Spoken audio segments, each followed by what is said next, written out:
I'm sure you're familiar with this sound.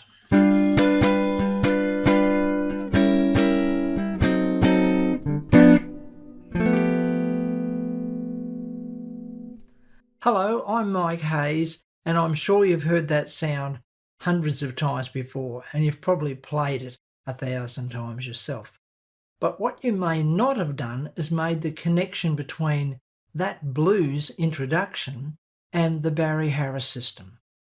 And that's what we're going to do in this session. We're going to look at blending some of the ideas that we've already covered to create new sounds. Certainly, the Barry Harris system is always full of surprises. So without any further ado, let's jump in. Let's start this session off with a brief discussion about the common tone diminished seventh chord. I have mentioned this chord in previous sessions, but I'll just go through a quick review here. A common tone diminished seventh chord is used to extend or prolong a chord that has a root with the same name. In other words, it's a way of decorating and creating movement. It's most effective when used with a major triad, a major sixth, or a dominant seventh chord. All the examples in this session are in the key of G. Let's start with an example where we use the common tone diminished seventh chord to create some movement in what would have been just 2 bars of G sixth.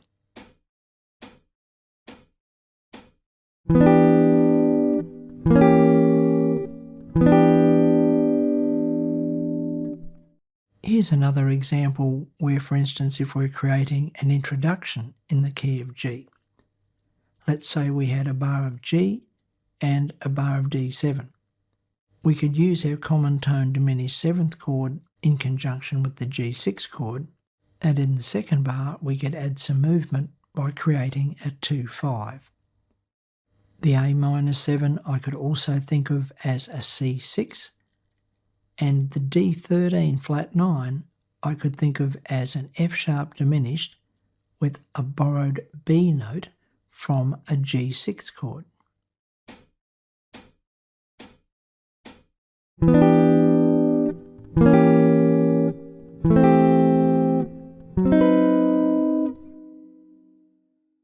We'll be using this common tone diminished seventh chord in conjunction with the 4 Barry Harris scales.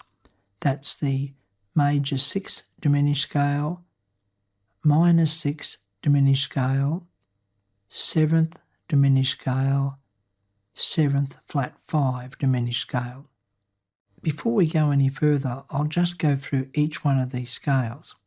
For all I know, you might be familiar with all of them, but just in case, here we go. When we harmonise each one of these scales, we end up with 4 different inversions of whichever chord type we're starting with. In other words, if we're starting with a major 6th, we end up with 4 different inversions of the major 6th chord, alternating with the diminished chord built on the major 7th of the scale. So because we're in the key of G, the diminished chord will be an F sharp diminished 7th.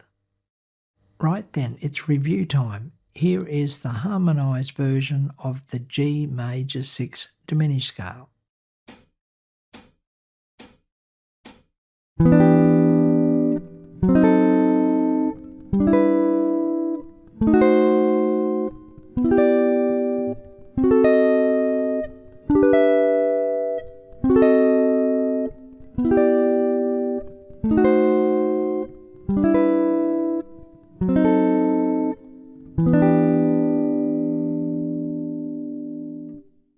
Right then, let's try the harmonised version of the G minor 6 diminished scale.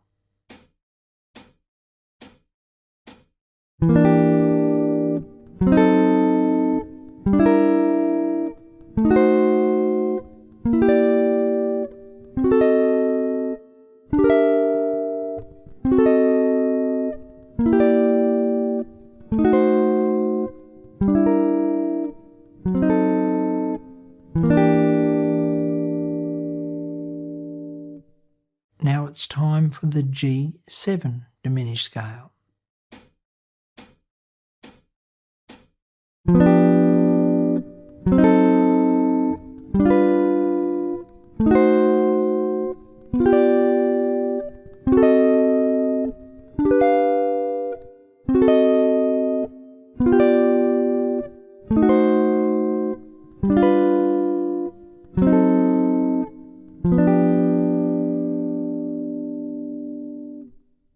And now the scale I know you've all been waiting to play, the G7 flat 5 diminished scale. Now if you haven't played this scale before, I'll just give you a heads up. It can be a bit scary because it's full of tension without any resolution. Once we've played it through, I'll give you some examples of how you would use these chords.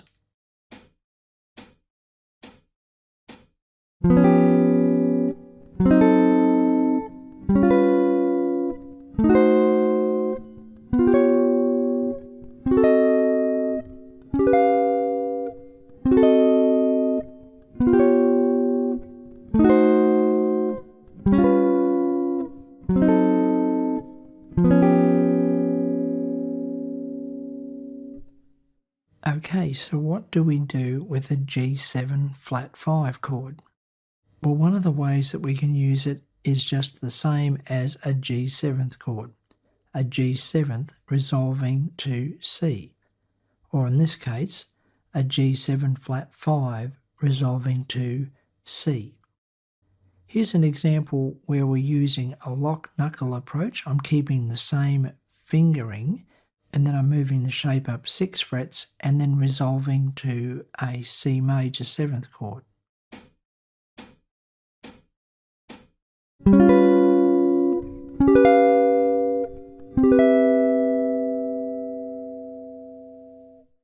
Here's the same idea, only this time I'm moving the G7 flat 5 shape down 6 frets and resolving to a C6 chord.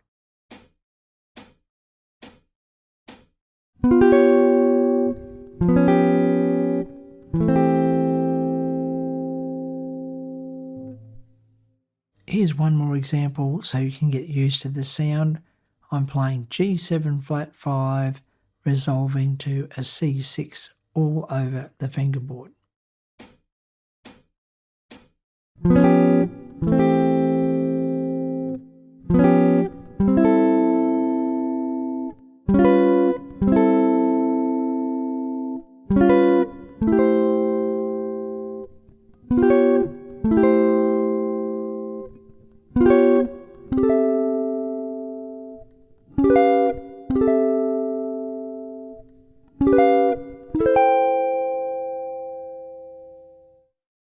Here's a blues introduction that I'm sure you've played heaps of times, but you may not have thought about where these sounds come from.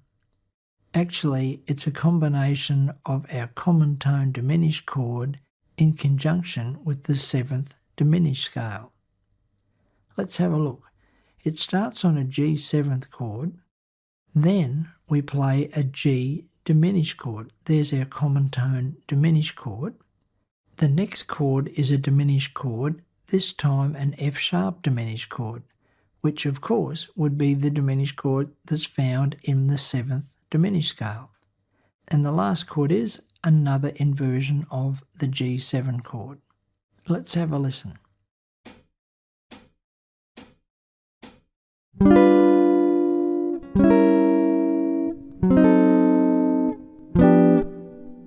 Here's the same introduction, only this time I'm using basic chords.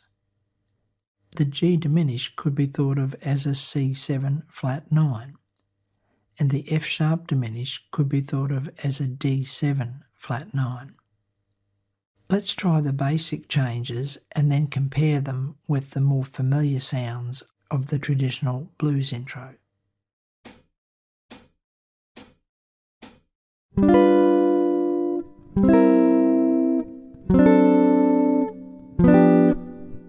And now for something different, let's include the common tone diminished chord in our G7th diminished scale.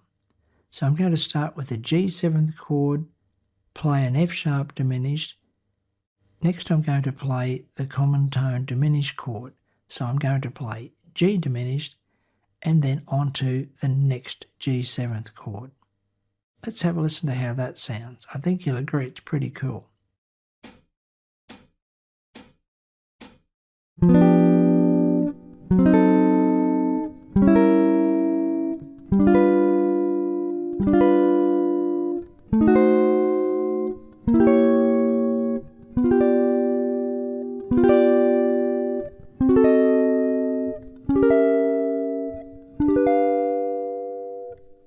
Here's the same idea, only this time I'm playing the scale in a descending fashion.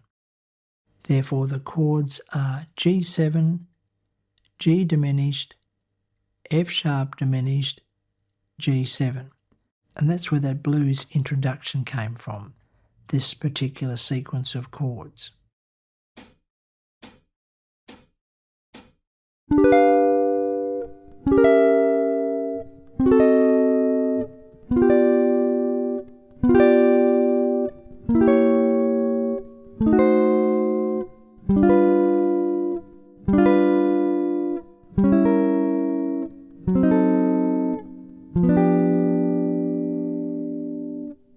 And speaking of blues, here's an example where I'm blending the common tone diminished chord together with the 7th diminished scale. The basic set of changes are indicated in brackets.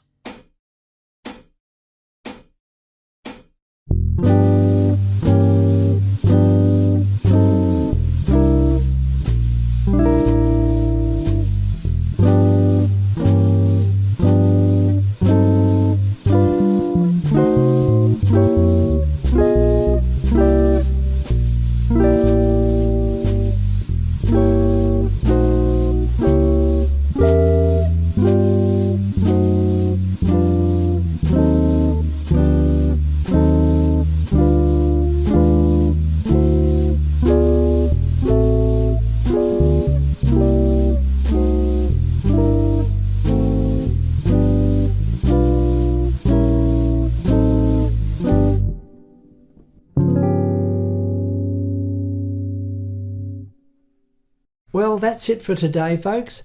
I do hope you enjoyed the lesson, and I hope there's something in this lesson that'll help you develop your own musical style on guitar.